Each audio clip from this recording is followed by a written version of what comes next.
Halo YouTube, ketemu lagi bareng gue PJ. Di video kali ini, gue mau unboxing dan review sebuah handphone dari Vivo serinya X70 Pro.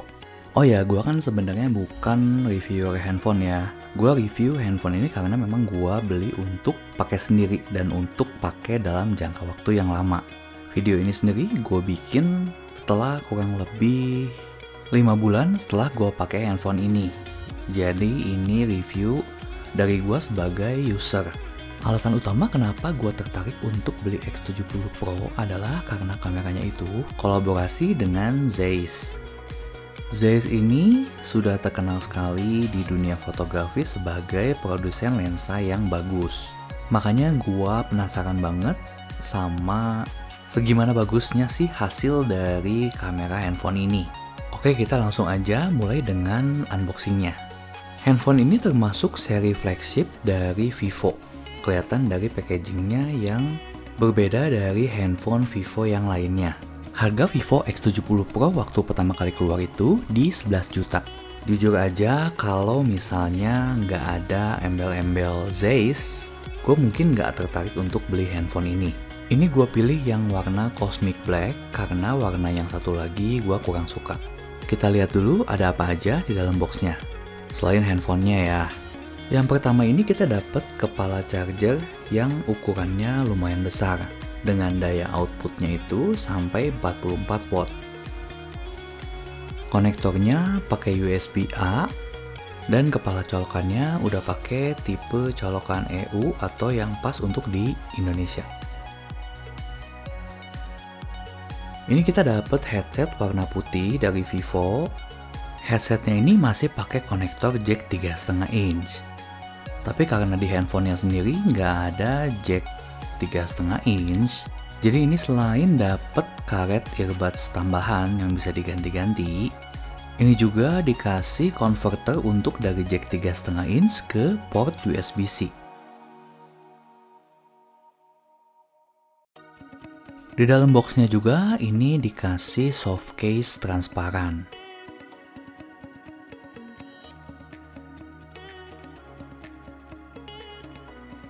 Dan yang selanjutnya ini ada SIM ejector dan manual booknya.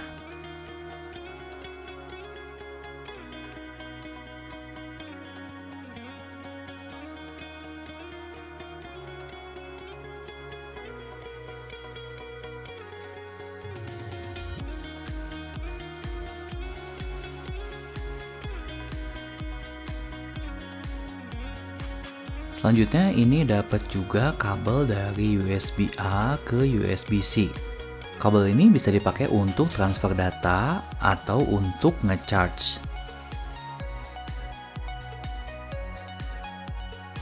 Nah itu dia isi di dalam boxnya yang kita dapetin waktu pertama kali beli handphone ini.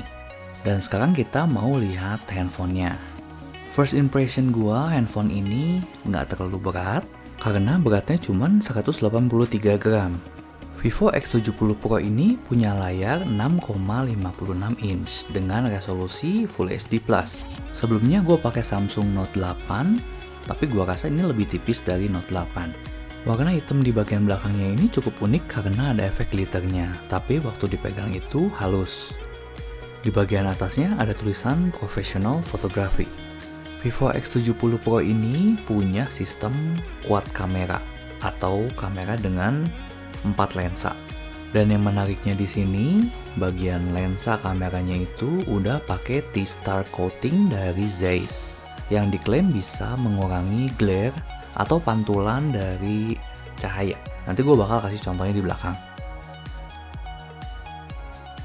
Di bagian samping kanan ini ada tombol power dan juga tombol untuk volume.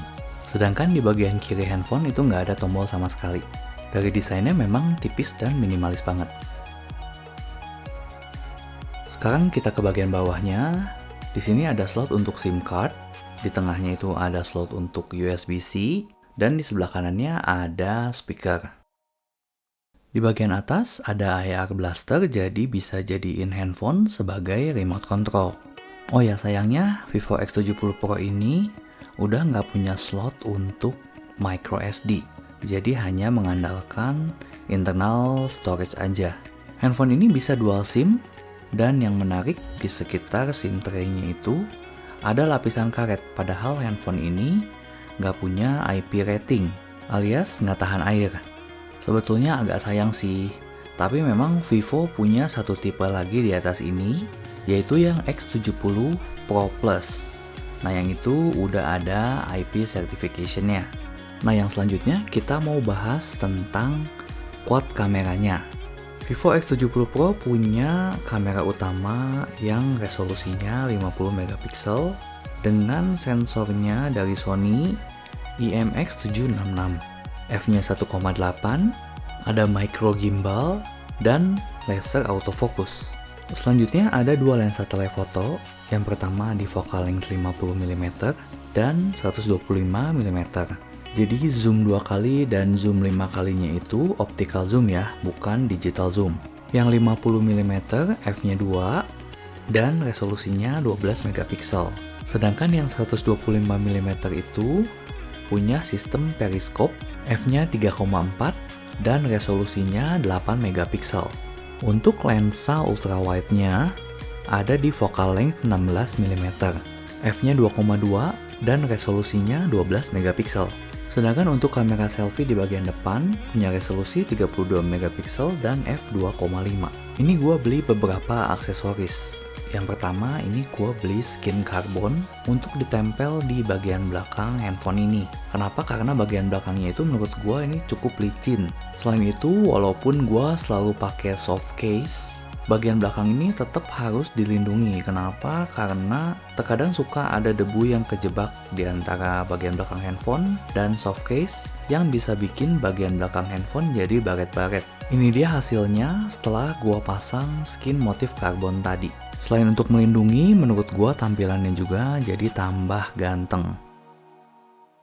Yang selanjutnya gua beli screen protector dari bahan hydrogel. Dan ini gua pilih yang matte atau yang doff permukaannya jadi nggak mantul. Tapi ini belum gua pasang sih karena waktu kita beli itu udah terpasang screen protector bawaan yang sampai sekarang memang belum rusak. Jadi gua pikir nanti aja pasangnya kalau screen protector bawaannya itu udah jelek.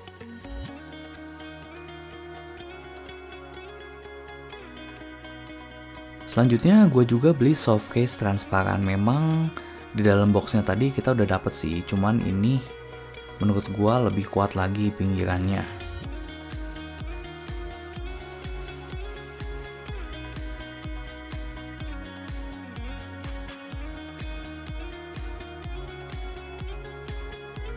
Yang gue suka dari casing ini, bagian kameranya itu ketutupan semua. Hanya ada lubang pas di bagian lensa kameranya.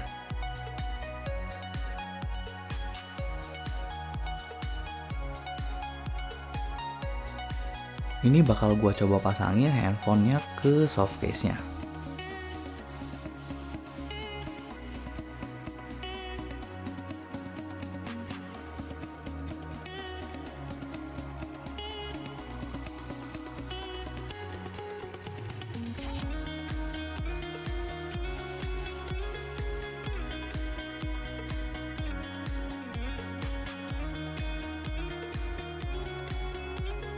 Selanjutnya gue juga beli soft case ini yang punya frame di sekitarnya itu warna hitam dan bagian belakangnya itu tipenya frosted. Jadi transparan cuman agak buram gitu.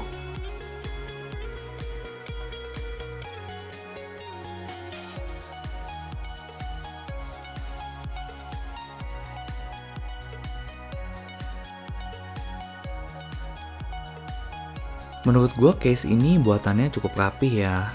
Untuk tombol-tombolnya juga itu presisi. Dan di bagian kameranya itu memang nggak ketutupan semua kayak yang tadi transparan. Tapi udah agak nongol. Jadi kalau misalnya kita taruh handphone di meja itu nggak usah takut lensanya itu bakal kebaret-baret kena meja.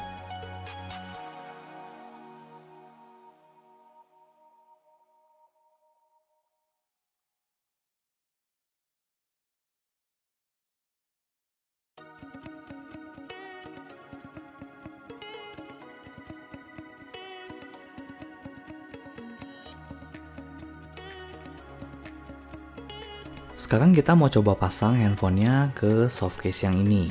Menurut gua setelah pakai soft case, handphonenya terasa tetap tipis. Beda dengan waktu pakai soft case yang transparan tadi. Karena mungkin di bagian ujung-ujungnya itu kan lebih tebal ya.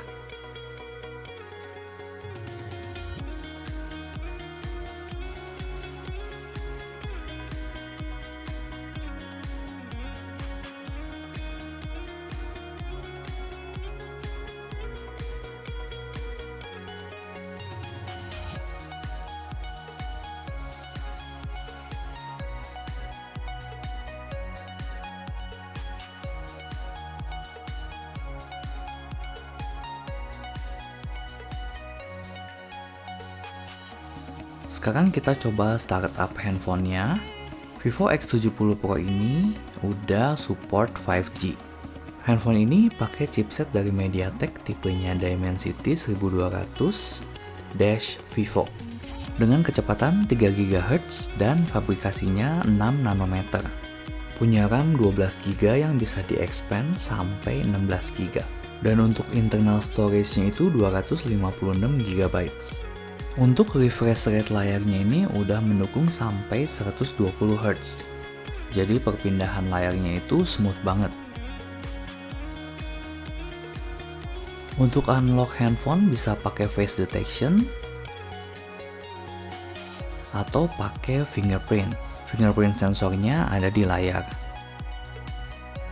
Ini untuk sistem udah kepake sekitar 23 GB. Untuk baterai sendiri, ini kapasitasnya 4450 mAh. Dari pengalaman, ini kira-kira habisnya sekitar 4 harian.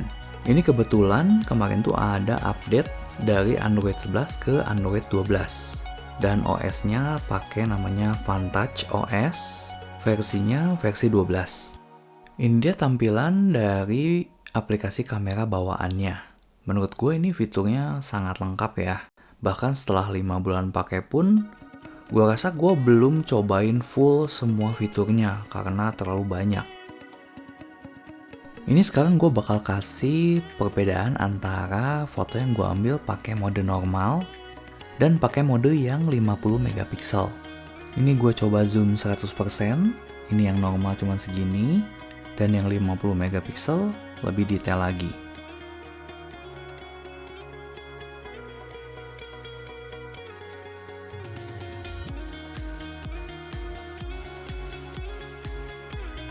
Ukuran file yang 50 megapiksel itu di kisaran 15-16 MB.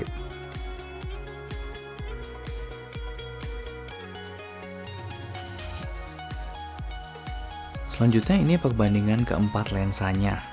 Mulai dari yang ultra wide, kamera utama, zoom 2 kali dan zoom 5 kali.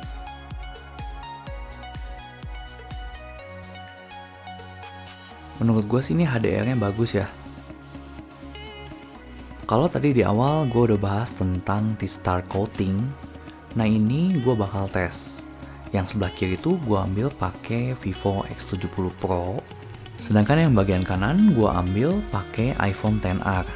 Di situ teman-teman bisa lihat ada pantulan atau glare dari lampu LED yang melilit di pohon. Di sini kelihatan banget bahwa T-Star Coating-nya itu bukan cuma gimmick tapi memang betulan ngefek. Ini gue kasih perbandingan dalam bentuk video.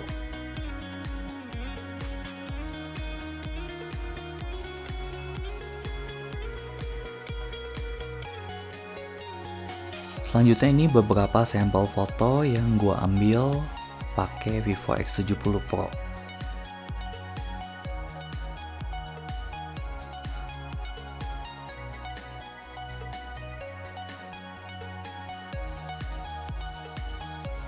Fitur AI di kameranya ini menurut gue canggih banget ya, karena ini gue coba tes ke rumput itu, AI-nya langsung berubah, begitu ke gedung juga langsung berubah. Jadi kameranya langsung tahu ini kita tuh lagi mau foto apa. Dan ini bakal otomatis nyesuaiin settingan supaya hasilnya maksimal.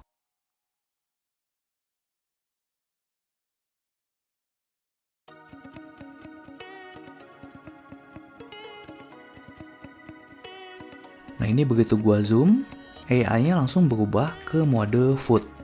Menurut gue ini kameranya canggih banget sih.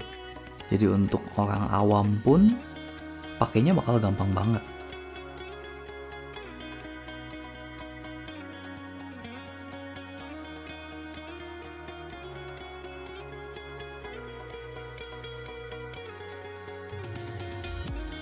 Selanjutnya ini gue bakal kasih contoh perbandingan antara efek bokeh dari 4 karakter lensa Zeiss.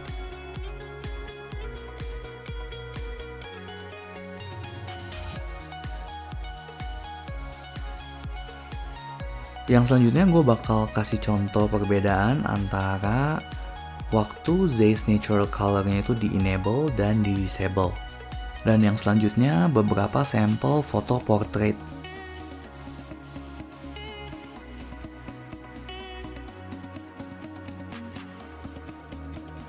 Yang ini sampel video dengan kondisi backlight. Bisa dilihat ini glare-nya dari matahari itu cuma setitik itu doang. Dan yang selanjutnya ini gue kasih contoh untuk performa gamingnya. Ini gue main Call of Duty Mobile. Dengan settingannya gue pilih yang very high dan frame rate-nya juga yang maksimum.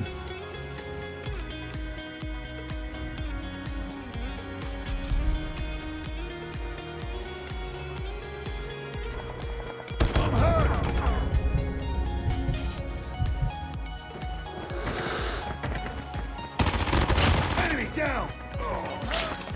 Contact with enemy! Target down!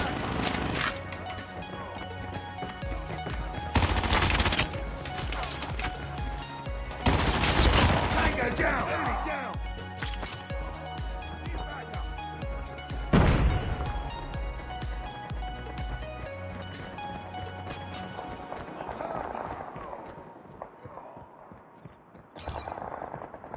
Target down! Target's inside! Enemy contact! Target down!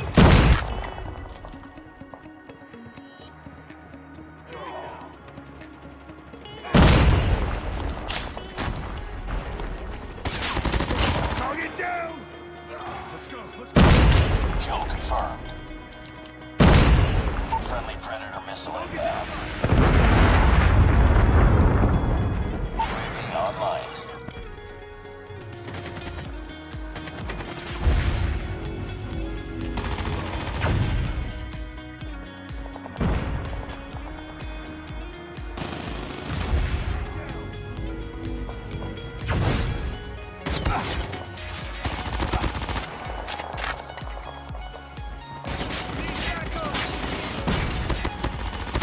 Tango down! UAV online.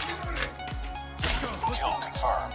Stealth. Oke, kesimpulannya, apakah handphone ini layak untuk dibeli? Menurut gue iya, karena handphone ini bisa memenuhi kebutuhan gue, yaitu kameranya. Kenapa sih gue masih cari handphone dengan kamera yang bagus, padahal gue sendiri udah punya kamera dan lensa? Yang pertama, karena untuk gue syuting video, gue lebih suka pakai handphone. Karena lebih simple, dan ini handphone udah ada gimbalnya juga. Jadi gue bisa pakai handphone ini handheld tanpa khawatir videonya bakal goyang. Karena gue mostly bakal pakai handphone ini untuk bikin konten yang bakal gue upload ke Instagram Reels atau untuk TikTok. Dan kalau untuk konten sosial media, gue lebih suka edit langsung di handphone. Yang selanjutnya, gue juga kadang butuh handphone dengan kamera bagus kalau gue ada di situasi dimana kalau misalnya motret pakai kamera itu nggak boleh, padahal kalau motret pakai handphone malah justru boleh. Mungkin teman-teman ada yang pernah ngalamin juga waktu mau foto-foto di cafe misalnya. Kalau misalnya kita fotonya pakai kamera, biasanya tuh kena charge karena dianggapnya untuk foto katalog atau foto produk. Padahal kita hanya foto untuk casual shoot doang. Nah, tapi kalau misalnya pakai handphone, itu biasanya boleh dan nggak kena charge. Terus kalau ditanya lagi kenapa sih pilihnya Vivo X70 Pro, kenapa nggak iPhone aja? Karena ya gue memang kan udah punya iPhone juga ya, walaupun memang bukan yang paling baru. Tapi gue rasa gue butuh juga handphone basis Android yang punya kamera bagus. Waktu itu sebetulnya kandidatnya itu Huawei ya, karena Huawei itu kan kerjasama sama Leica ya. Tapi akhirnya nggak jadi karena Huawei itu udah nggak ada Google Mobile Services-nya. Dan itu jadi deal breaker buat gua. Mungkin buat yang lain nggak ya. Nah makanya begitu denger Zeiss ada collab sama Vivo, gua bener-bener yang penasaran gitu. Dan ternyata memang betul hasilnya itu nggak mengecewakan buat gua pribadi. Selain bisa di setting manual untuk motret, bahkan setting autonya pun menurut gue ini canggih sih. Mungkin yang bisa jadi tandingan handphone ini iPhone 13 Pro ya untuk saat ini. Tapi menurut gue iPhone 13 Pro itu harganya udah kemahalan. Fitur lainnya yang gue suka yaitu prosesornya udah lumayan cepet ya, karena gue juga butuh untuk editing di handphone yang lancar. Selain itu RAM 12GB yang bisa diekspand sampai 16GB dan internal storage 256GB itu cukup besar untuk saat ini. Selain itu, untuk layarnya juga gue suka karena udah AMOLED yang pasti warnanya lebih akurat, dan juga screen refresh rate-nya udah 120Hz. Tapi handphone ini bukannya nggak punya kekurangan ya. Ada beberapa kekurangan yang menurut gue sayang banget sih. Yang pertama, speakernya itu belum dual speaker, hanya satu aja yang ada di bagian bawah handphone. Yang kedua, ini belum water resistant, jadi belum ada IP certification. Tapi di luar dari kekurangannya tadi itu, untuk di harga segini gua rasa nggak ada lagi ya yang udah punya kamera yang sebagus ini. Dari segi desain gua juga suka banget. Jadi menurut gua untuk kebutuhan gua lebih banyak pro-nya dibanding cons-nya. Lebih banyak kelebihan daripada kekurangannya. Jadi kalau misalnya teman-teman yang nonton kebetulan punya kebutuhan yang sama kayak gua, mungkin bisa dipertimbangkan untuk beli Vivo X70 Pro. Oke, sampai sini dulu videonya. Semoga informasinya bisa bermanfaat buat teman-teman. Kalau masih ada saran, kritik, dan pertanyaan di luar dari yang udah gue jelasin di video ini, teman-teman bisa tulis di kolom komentar di bawah. Thank you juga buat teman-teman yang udah nonton dari awal sampai akhir. Sampai ketemu di video selanjutnya. Thank you, bye-bye.